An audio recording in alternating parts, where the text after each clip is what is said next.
Dear students and learners, welcome back to this session Introduction 5 on Cost Accounting. In the last 4 sessions, we learned a couple of important aspects of cost accounting, such as cost accounting meaning definition, different branches of accounting such as financial accounting, cost accounting, and management accounting. Difference between cost accounting and financial accounting. Cost accounting limitations.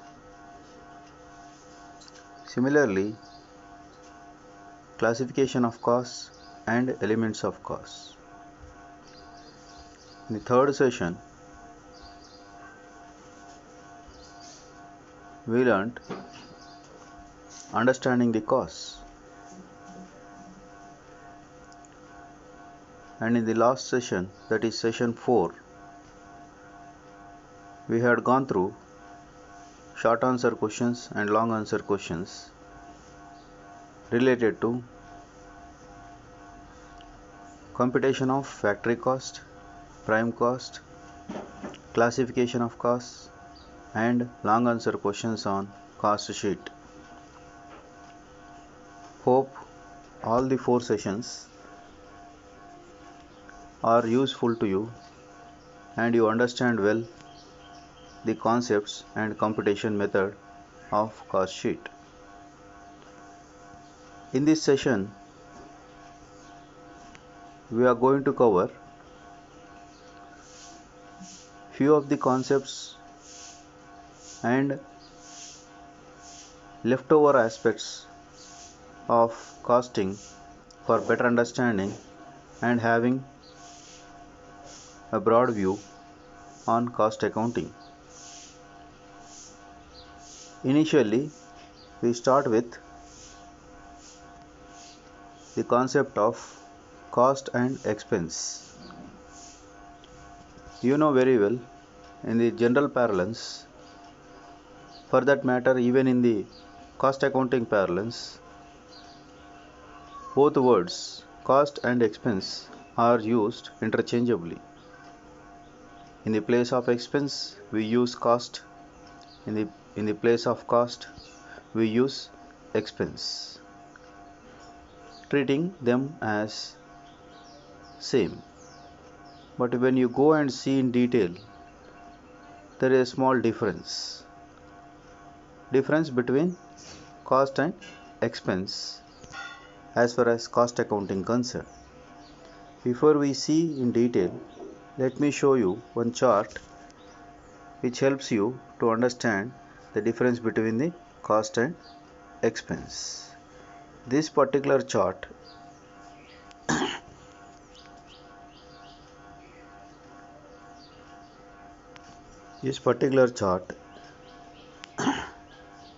explains you cost is divided into two parts, expired cost and unexpired cost. Expired cost is the cost which is incurred in the past for the activities that we do, for which amount spent is called expired cost. Unexpired cost is for the activities which are going to take place, for which amount is spent is called unexpired cost. Means amount spent but the activity doesn't take place or not taking place now. So that amount is unexpired cost, which we are going to show in the balance sheet while preparing the financial statements. On the other hand, expired cost, which is already incurred for the activities completed.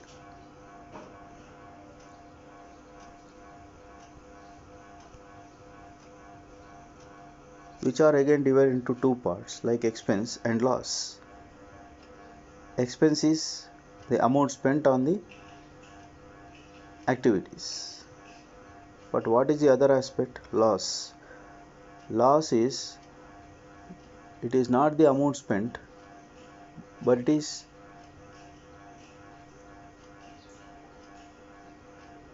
the loss because of which no revenue generated. For easy understanding between these two, expense is the amount which is spent where some revenue generation happening. On the other side, loss is the amount where there is no revenue generation. You can recall the concepts and conventions of financial accounting where matching concept is discussed. To understand better the word expense, you can recall matching concept. For every rupee spent where revenue generation is there, that amount is called expense. But some amount spent for which no revenue generated is called loss. Whether it is expense or loss is shown in the profit and loss account while preparing the financial statements. Now let us see expense and expired cost resulting from productive usage of an asset. Example is given, depreciation of an asset.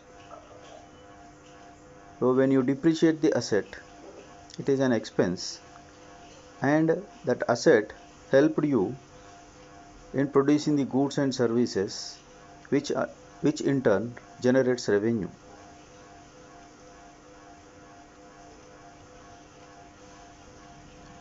And that revenue generated for this particular accounting period. In other words, during the last 12 months. Unexpired or unconsumed part of cost is recorded as an asset in the balance sheet. Examples are prepaid insurance, prepaid salaries, etc. Amount already spent, but the benefit out of it is not received. Revenue is not generated. So these kind of costs are known as unexpired costs. And the loss, reduction in firm's equity other than from withdrawal of capital. Barring the withdrawals, any activity that reduces the capital, any activity that reduces the equity capital is called a loss.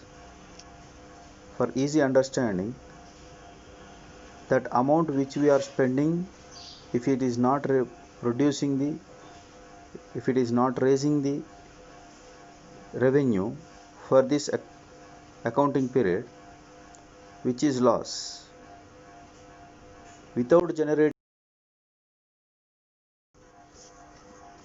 Now the second aspect that we are going to discuss in this session is understanding cost center. CIMA London UK defined cost center as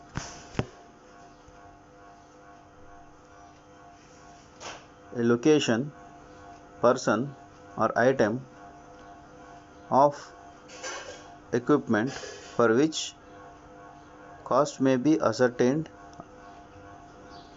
and used for the purpose of control. Very simple definition: a particular location group or persons group or equipment group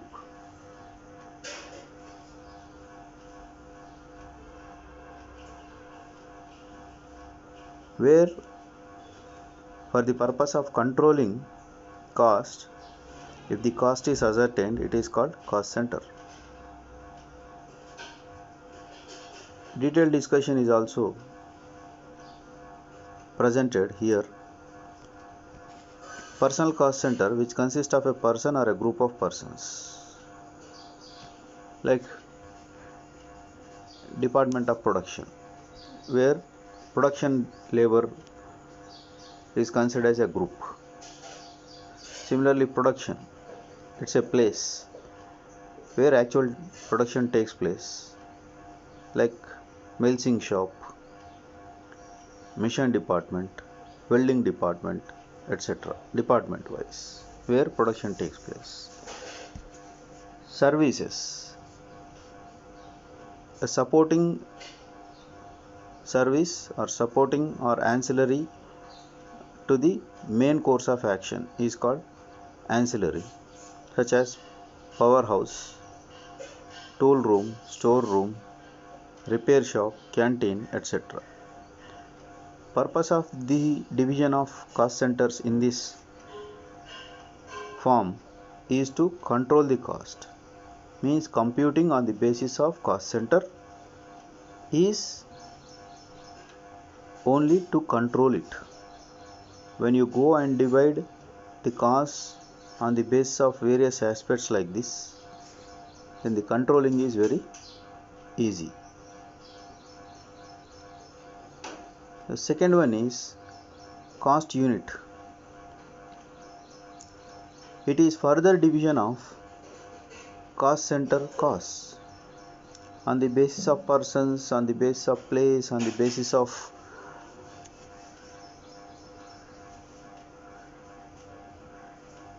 other aspects. Once the computation is over for the purpose of controlling, it is further divided or breaked up for the purpose of again controlling. Minute level of activity is considered in the cost unit to control it and to find out whether the product is sellable or not. Cost units may be units of production or unit of service. Units of production like kg of a chemical, ream of a paper, ton of steel, meter of a cable. Example, kg of a chemical, if we consider how much chemical to consume to produce a finished product that we are producing, and what is the cost of it.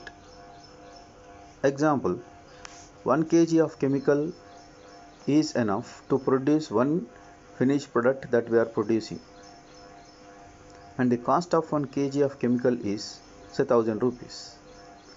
If more than a kg is used, more than 1000 rupees is spent. Means excess spending is there. The cost of production increases and it is easily identifiable in the area of chemical usage, chemical consumption, as the standard chemical required is 1 kg, but actual usage is more than 1 kg. Because of that, instead of spending 1000 rupees, we are spending more than 1000 rupees. In the form of cost unit classification, it is very much useful and helpful to the cost accountant in controlling the costs while producing the goods with the help of cost unit data. Similarly, unit of service. In cinema theaters, seat based, and in consulting work, hourly based. Most of the times we used to see in the newspaper, a lawyer comes and takes up the case on behalf of somebody and he charges hourly based. How many hours he is spending today in the court representing the client. So if he is spending 1 hour, per hour he used to charge some amount. If he is spending more than an hour, again you have to pay the second hour charges also. So time related and occupancy related costs comes under unit of service. This also helps in controlling the costs.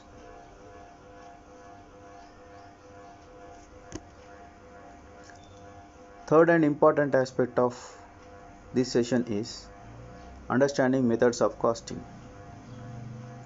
First one is job costing.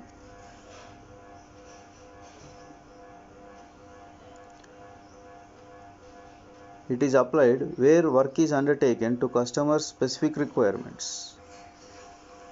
Means tailor-made operations.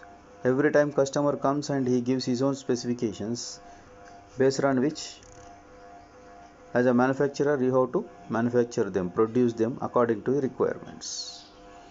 Very interestingly, generally these orders, these requirements are very small quantity in nature,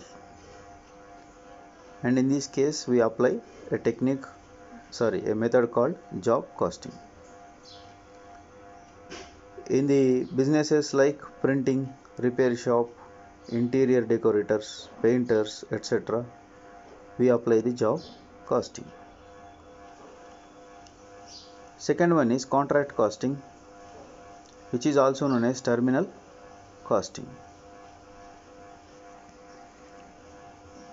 Principles of job costing are also applied to this contract costing because of the nature of production, nature of activity.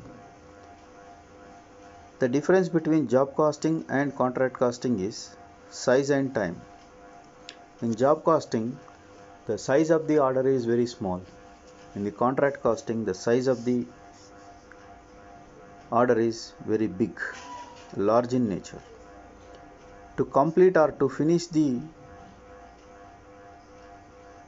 production of the order in the job costing, small time is required. Maybe 1 month, 2 months, or less than a year. In the case of contracts, the size is big and time also requires much. Maybe 1 year, 1.5 years, 2 years, and so on. So the nature of the two costing methods is same in the form of specifications. Every time a contract is coming, the specifications are changing. Every time an order is coming in job costing, the specifications are changing. But the nature is same, and the principles of job costing and contract costing appears to be same.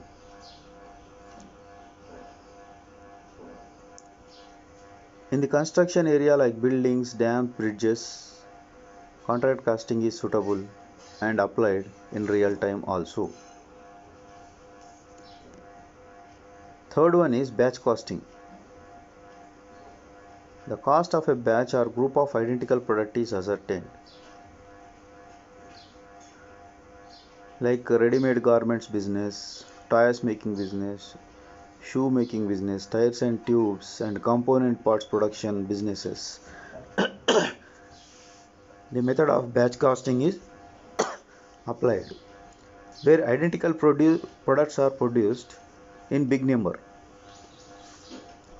Like size of a shoe, 9-number shoe with specific model is produced for a period of 15 days, for a period of 1 month,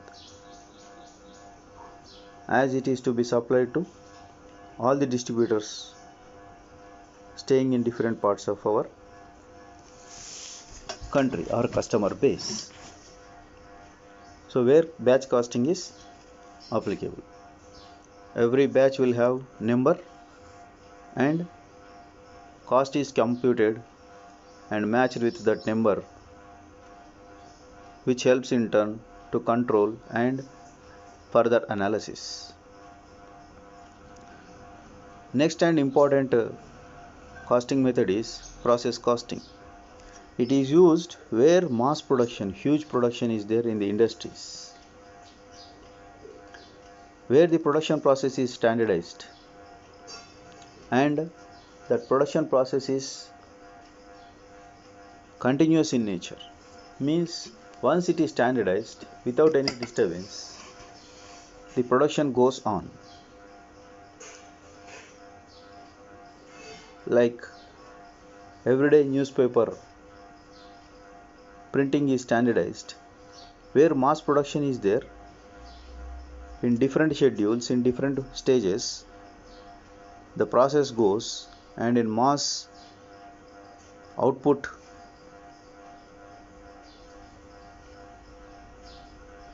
is expected and distributed for sales.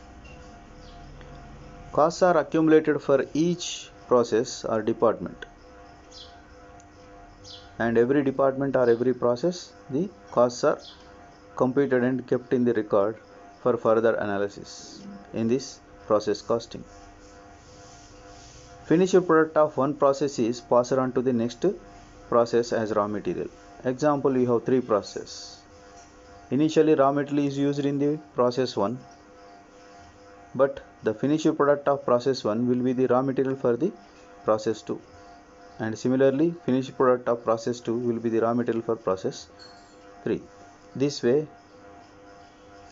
the process costing recording will happen.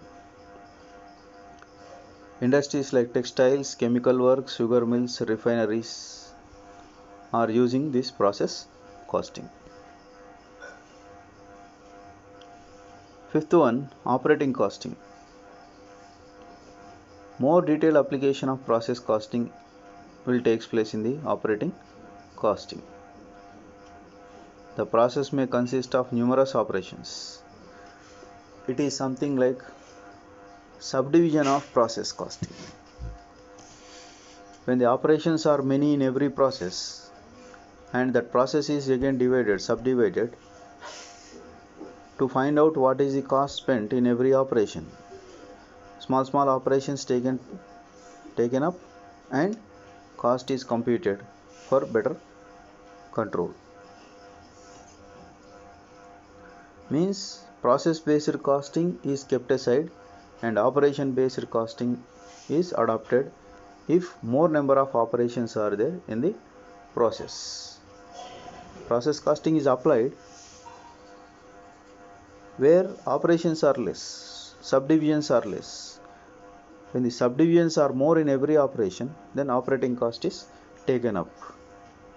Means for the same industries, operating cost is applicable, but it is decided whether to adopt process costing, operating costing on the basis of number of processes, and in every process number of operations involved. This information helps the cost accountant to decide whether to implement process costing or operating costing. Now the next one is single costing, which is also called as output costing and unit costing. Production is uniform and consists of a single or two or three varieties of same products. Means when production is or number of items produced in the factory premises is very limited in number, either 1, 2 or 3. There this particular costing method is applied, such as mines where product is one, quarries, flour mills, etc. Next one is operating costing or service costing, used in services instead of manufacturing products, like transport business, electricity, hotels, cinemas, hospitals, etc. Based on the different services that we have mentioned, the cost is computed on certain basis, like passenger base, viewer base, kilometer base, ton base. Means one measurement will be taken on the basis of the nature of business that you have. If it is cinemas, viewer base. If it is a transport, passenger base, passenger to kilometer base. Sometimes it may be tons to kilometer base, kilowatt per hour base, rooms per day, hotels business, like room occupancy, in a day. So on the basis of this division, operating cost is computed, where services are our main business. Multiple or composite costing. This is a mix of different costing methods based on the nature of our production. You may require more than one method of costing to apply. Your production is only single product, but as the complex nature of production is there, single method may not be suitable, for which you are choosing more than one method of costing to apply and find out the cost. Like in air condition business, refrigerator business, scooter business, locomotive business, composite costing, which is also known as multiple costing, is used.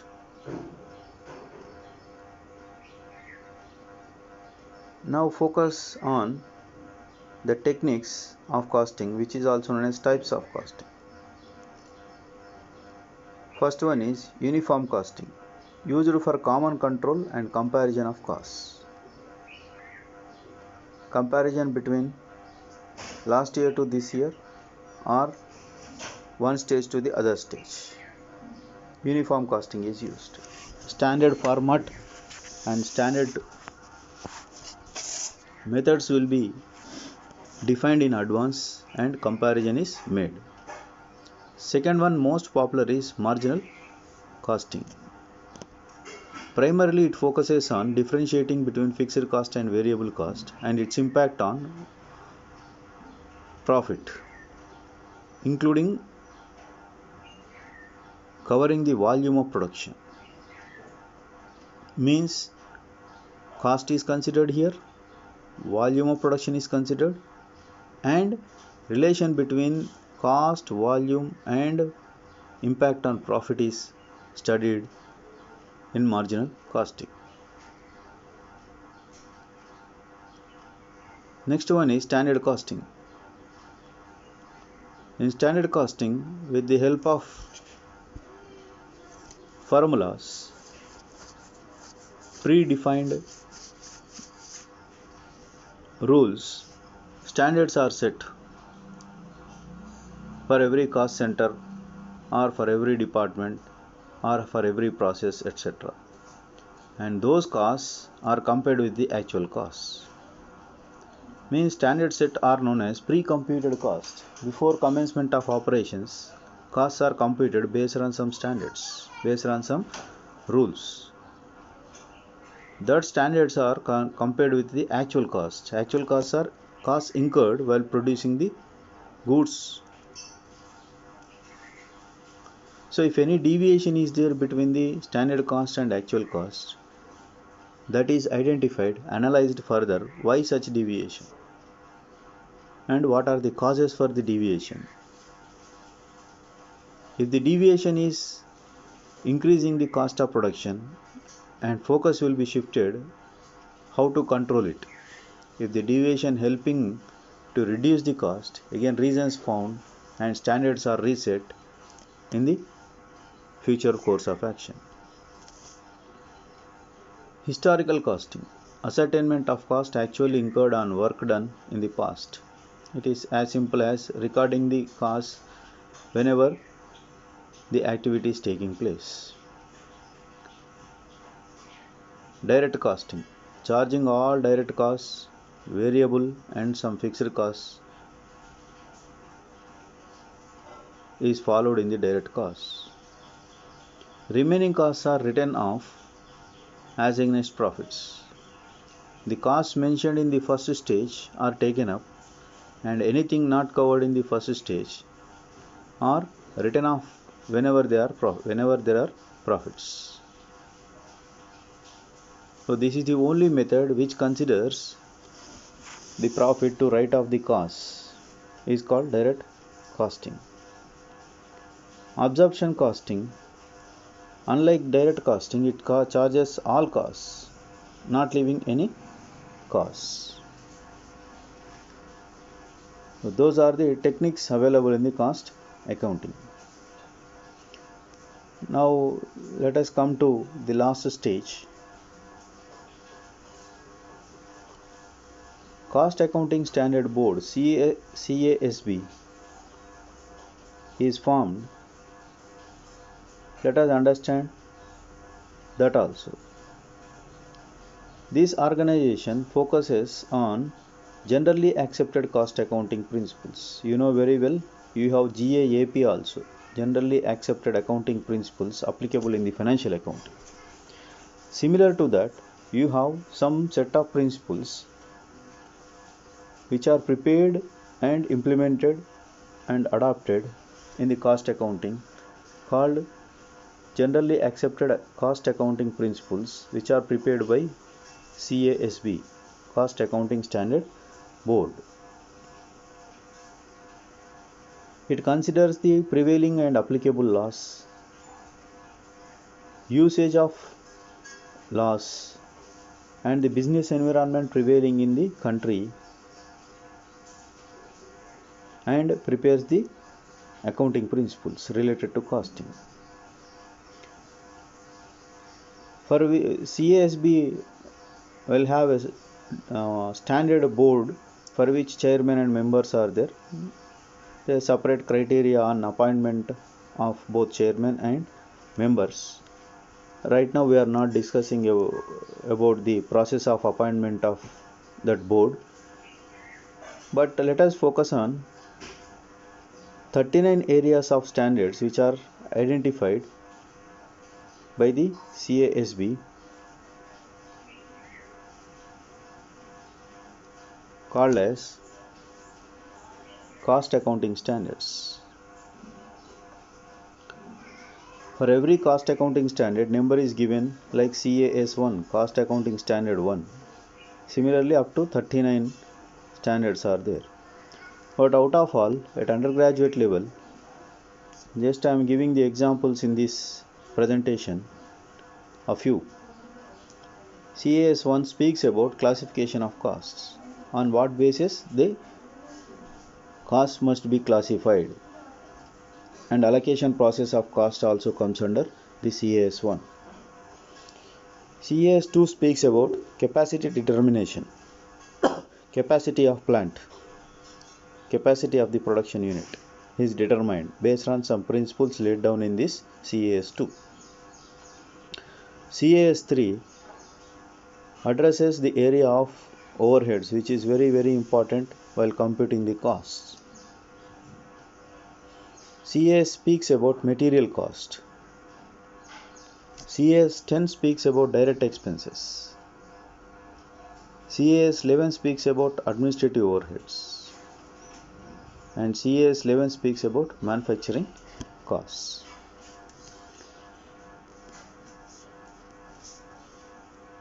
Dear friends, the presentation on Introduction 5 of Cost Accounting is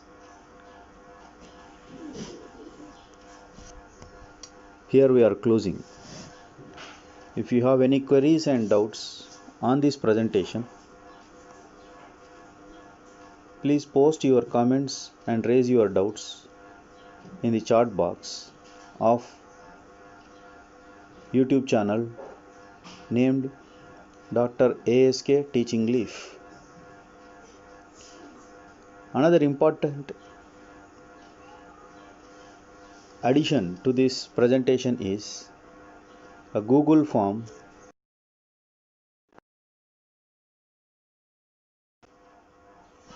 to Your test phone's your mobile data is turned off, so I can't help you with that at the moment. understanding on introduction of cost accounting is available in the description box. Just click on the attachment and test yourself as far as understanding this particular introduction chapter on cost accounting. Hope the presentation of introduction 1 to introduction 5 is of very much useful to you as a student of BCom or any other undergraduate course.